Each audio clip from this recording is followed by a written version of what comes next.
গ্রাম্য পরিবেশে আমার কাবিন হয়েছে আলহামদুলিল্লাহ আলহামদুলিল্লাহ 1 মাস 10 দিন হয়ে গেছে। তো ছোটখাটো ভালোই হয়েছে, এভাবে ছোটখাটো ডেকোরেশন করা হয়েছে। আর গীত শুনেন সবাই, আমার ফুবু, আমার মা, আমার খালা গীত গাইতেছে, সবাই শুনেন।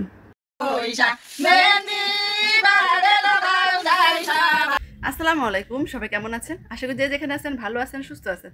আমিও ভালো আছি আলহামদুলিল্লাহ। তো গরমে তো অবস্থা খারাপ হয়েছে, আমাদের গাছের পাতা মেহেদি দিচ্ছি, দেখুন কত সুন্দর কালার আছে না, সুন্দর।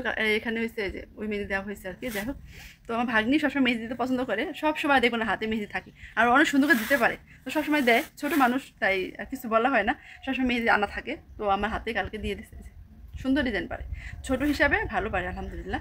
তো যাই হোক, যে ব্যাপার নিয়ে কথা বলতে আসলাম, আমার বিয়ের আলহামদুলিল্লাহ বিয়ের আজকে 1 মাস 11 দিন হয়ে গেছে। আমি আমাদের বাড়িতে এখনও আসি আর থাকবো, যেহেতু আমার হাজব্যান্ড থাকে দেশের বাইরে। তো কথা বলার মানে কথা বললেই নিচে যে আমি আমাদের বাড়িতে থাকবো। আর উনি যখন আসবে মাঝে মাঝে যাবো শ্বশুর বাড়িতে, এমন না যাবো না, যেহেতু আমার শাশুড়ি আসছে, আমার শ্বশুর নাই।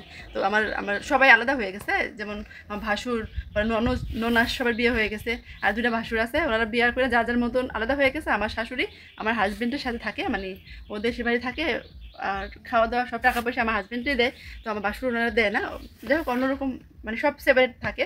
তো যেহেতু আমার সাথে থাকে, তো আমি এখনও যাই না ওনাদের বাড়িতে, আর আমাদের বাড়িতে অনেক দূর। তারপর যাই হোক, বাপ মা বইলা দিচ্ছে, ওনারা বইলা নিচ্ছে যে এখন হচ্ছে নিবে না, মানে মাঝে মাঝে যাবো আর কি দেখা করার জন্য। তো এই অবস্থা। আর আমাদের গ্রাম্য পরিবেশে আমার বিয়ে হয়েছে, মানে অনুষ্ঠান হয়নি সেরকম, যখন হাত ব্যথা হয়ে গেছে। 10 জন মানে আসছিলো কাবিনে, আমার কাবিন হয়েছে। তো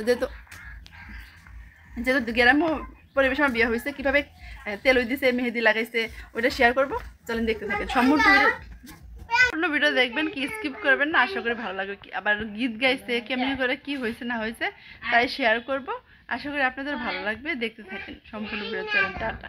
মেহেদি বাড়ছে, হলদি বাড়ছে, আমার তেলই দিচ্ছে।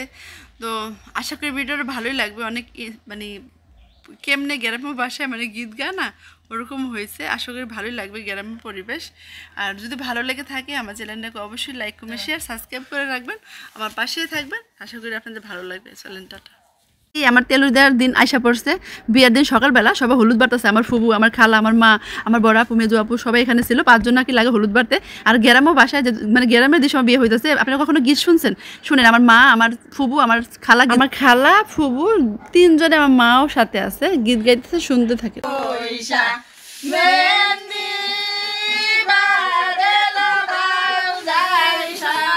গীত তো শুনলেন, কেমন লাগলো আপনাদের? এই যে এখন আমি বসে আছি, আমাকে তেলই দিবে। তো ওয়েট করতেছি বিয়ের দিন সকালবেলা। তো সবাই বলতেছিল শাড়ি পরতে, তো আমি তো শাড়ি পরতে পারি না, আমি জামার উপর দিয়ে শাড়ি কোনো রকম প্যাচ দিয়েছি। বলতেছিল মানে পরাই দিচ্ছে, কীরকমভাবে হলুদ লাগাই দিতেছিল সবাই। তো যেমন হলুদে অ্যালার্জি, আমি বলতেছিলাম দিতে না, লজ্জা লাগতেছিল। তো সবাই মিলে দিতেছে, দে সমস্যা নেই, একদিন তো দিব না, আর তো দিতে পারবো না। তো কেমন লাগলো আমার গায়ে হলুদের, মানে কী বলে তেলু দেওয়ার, আমার নার্ভাস হয়ে যাচ্ছে, কথা বলতে পারতেছি না। এই তো আমার তেলু দিতেছে, এখানে দুধ, পরে সরিষার তেল, হলুদ, মানে এগুলো দেওয়া লাগে। আর এই যে কাপড়টা আমার মার কাপড়ের আঁচল, এটা নাকি আবার চালের সুগান লাগবো, এটা নাকি নিয়ম আছে, অনেক নিয়ম করে আছে, দেশের স্টাইলে আমার বিয়ে হয়েছে। এই তেল দিতেছে আমাকে। তো সবাই বলতেছে চোখ বন্ধ করে রাখ, না চোখ জ্বলবো। তো কীরকম হয়েছে আমাদের, মানে ছোটোখাটোভাবে এটা অনুষ্ঠান হয়েছে। মানে আমাদের ফ্যামিলিতে ছিল 15 জন, আমার ফ্যামিলি মেম্বারই সব ছিল। আর হচ্ছে আমার শ্বশুরবাড়ি থেকে 10 জন আসছিলো। তো এমনি আমার বিয়েটা হয়েছে।